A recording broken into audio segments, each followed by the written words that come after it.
Hello guys, welcome back to the D&N series. I'm Damar and I'm here with a brand new tutorial video.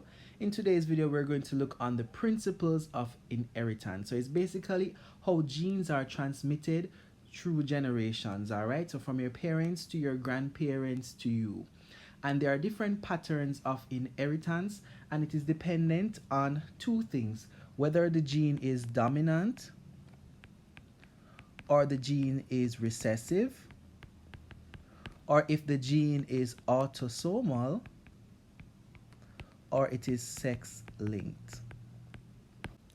So the first pattern of inheritance that we look on is our autosomal dominant pattern.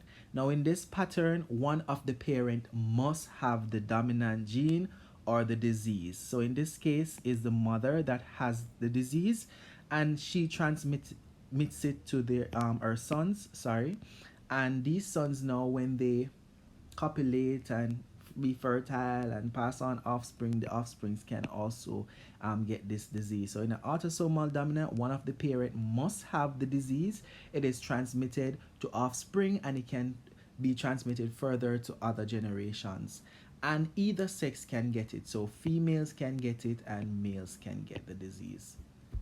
Example, Huntington's. The next type is your autosomal recessive. Now, autosomal recessive inheritance means that the parents are unaffected. This is different from autosomal dominant, as one of the parents needs to be affected for that pattern. Now, even though they are unaffected, they are carriers of the disease, meaning that they have at least one copy of the defective gene. Now, either sex can get this disease and it can be passed down from generation to generation. So if two carriers mate, then an offspring, there is a 25% chance of them getting the disease, or sorry, a 50% chance of them getting the disease, and it can skip generation and then come back at a later generation. So that's important for you to note. And if there is consanguinity, which means that there is mating within the family, then this can increase the likelihood of getting this disease. An example is your sickle cell anemia. The next pattern of inheritance that we will look on is our X-linked recessive. Now, as the name X-linked suggests, it occurs on the chromosomes of males and females. So remember that males have XY and female have XX. Now this is very important in the recessive consideration. Now this pattern of inheritance, I should say, affects mostly male, and that is because females have two X chromosomes while male only have one. So if the disease is X-linked and males have only one X, it means that this disease will be expressive in males but not so much in females. Females will be carriers of the disease. So sometimes the parents are unaffected, and it should be noted that mothers are usually the carrier of the disease, because remember again, females have two X, so they can be carriers on one X and have no symptoms. Right? There is no male-to-male transmission. The reason for this is because males during fertilization contribute their Y, while females contribute their X. So males, even though they have it on their X, they won't be able to transmit it to other males. Example of this disease is your color blindness. And as you can see in this diagram, males, they don't transmit it to their offsprings that are males, but females, they transmit it and they are now carriers which can transmit it to their other generation. Now for the X-linked dominant pattern of inheritance, it is dependent on the parent who has it.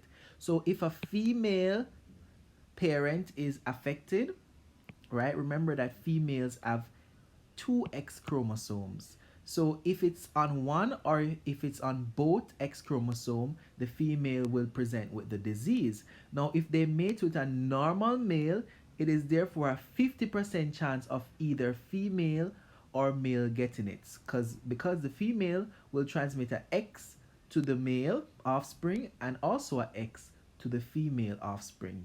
right? And they will inherit a normal gene from the other normal parent. Now, if it's a male parent, this is where it gets tricky. Remember that males will obviously give their male offspring the Y, and so they don't transmit the disease to males, so no male will have the disease. However, they can transmit a X to the female offspring, and remember that it only needs one of the X to be affected for them to get the disease. So all female will get the disease. An example of this is your hypophosphatemic rickets. Another pattern of inheritance is your mitochondrial inheritance.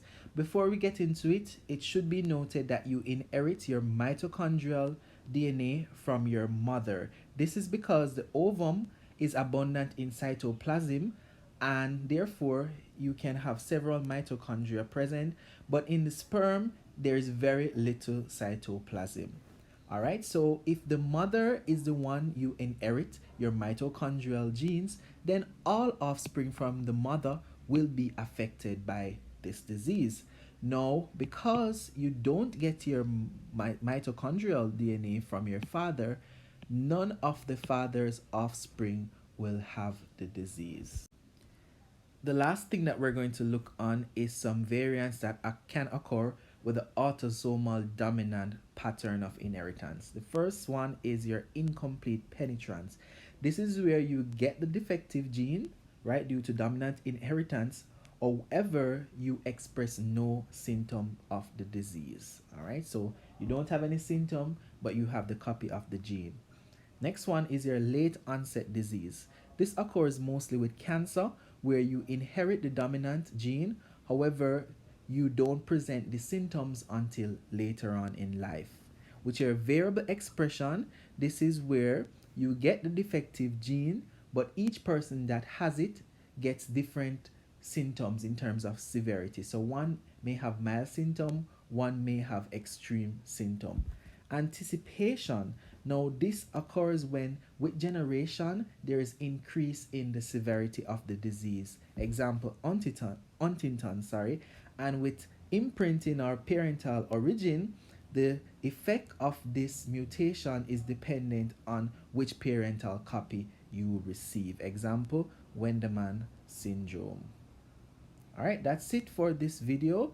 See you in the next one. Take care. Bye bye.